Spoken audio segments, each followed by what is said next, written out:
Hi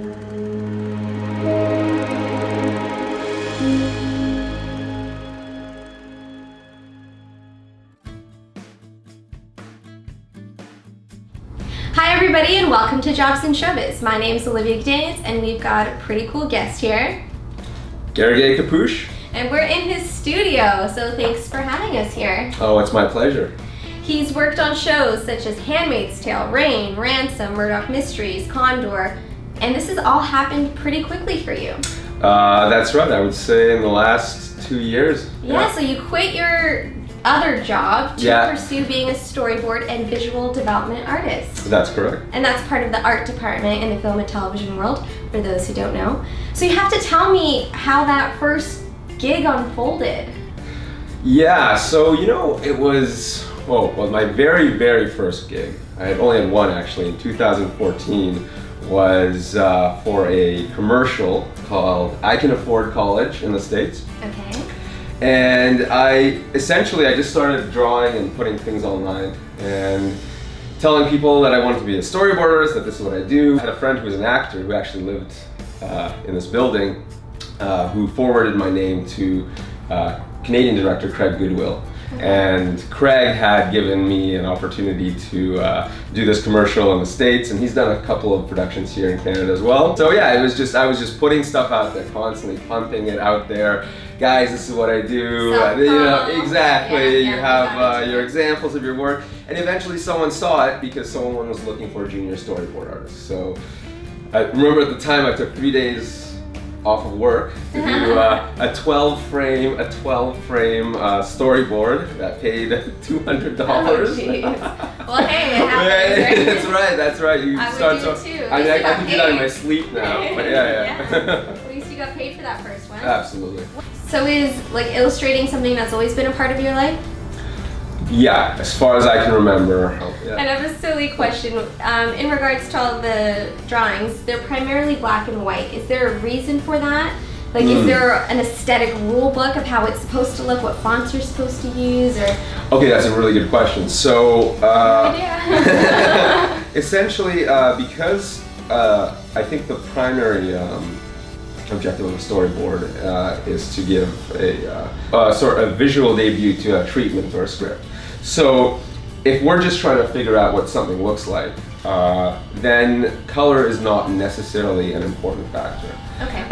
But with things like film and television, the important part is to find out what your blocking is, where you're putting the camera, what the action is, sort of what kind of special effects or video effects are in play. Yeah. But color is not as important because they'll do that after.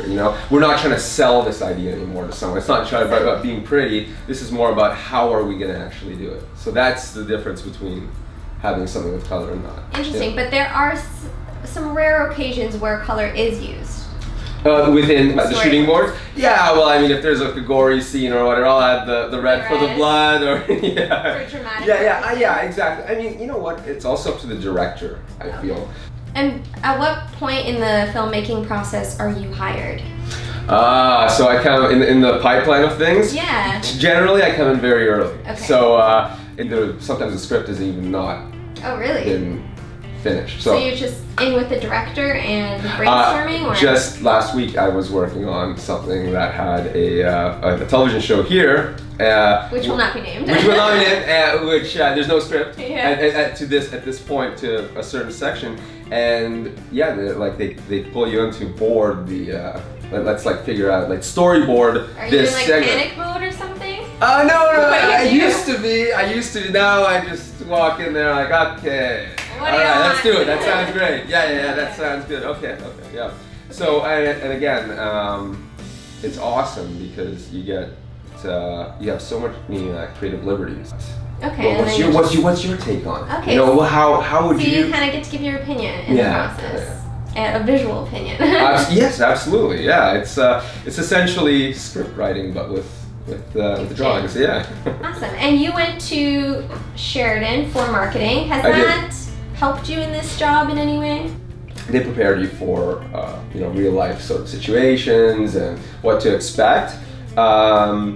But again, I feel that the real test is, of course, when you start when you start getting out there. So now we're going to actually see how the process is done firsthand.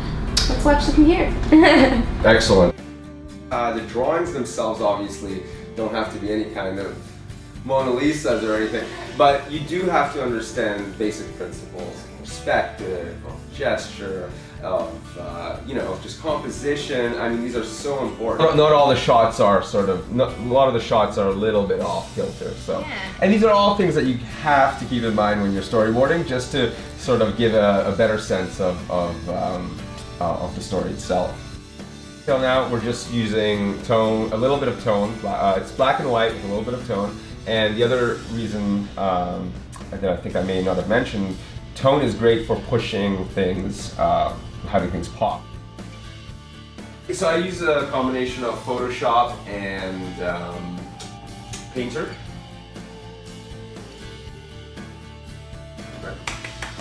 Well deserved.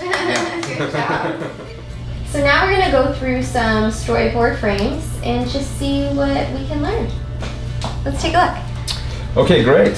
Let's see here. I'll show you a little bit of work on The Handmaid's Tale. The director just told me I kind of want close-up, very intimate shots, handheld in a way where it feels a lot like a documentary almost. So essentially what I did is this was the scene in The Handmaid's Tale where their car gets stuck in the rut and they got to run through the forest.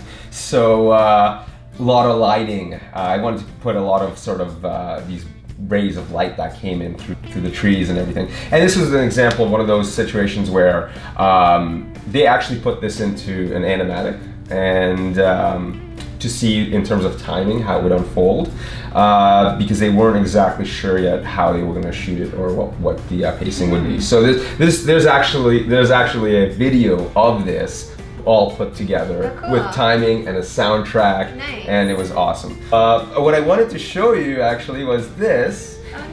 This is interesting where now you take, and I do this for a lot of my productions, or as many as I possibly can, take the drawing, which came before the shoot, and then you compare it to what's going on. Yeah, so we had like a car here. This car was a little maybe closer to the foreground than the other one here, but similar shot from the side as she's getting hit, and of course low angle on the airbag. So they really, this is like a Bible to them. I mean, sometimes, not always, but they really try and follow this stuff. Yeah, when possible. Yeah. Well, thanks for sharing. Yeah, absolutely. So on a show, are there multiple storyboard artists, or is it just one guy for one show or one episode? How does that work? Well, it depends. I think the bigger the production is, the more storyboard artists you will have.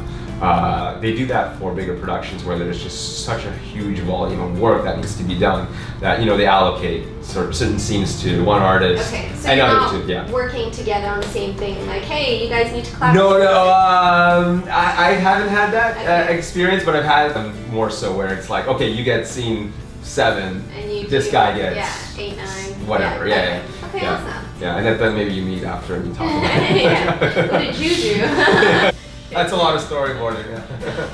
So before I let you go, if there was another job you could do on set, what would it be and why? That's a great question, Olivia. I would love to do like camera operating or something. A steady camera operator. Steady cam. Walking around and yeah. But I think that would, like something like that, I think I would do. Well, thanks for chatting with me and allowing me to come to your studio. Absolutely, yeah. Thank you for coming. And I hope it was enlightening. I'm sure everyone took notes. Great. Thanks guys for watching. Like, subscribe, and we'll see you next Tuesday.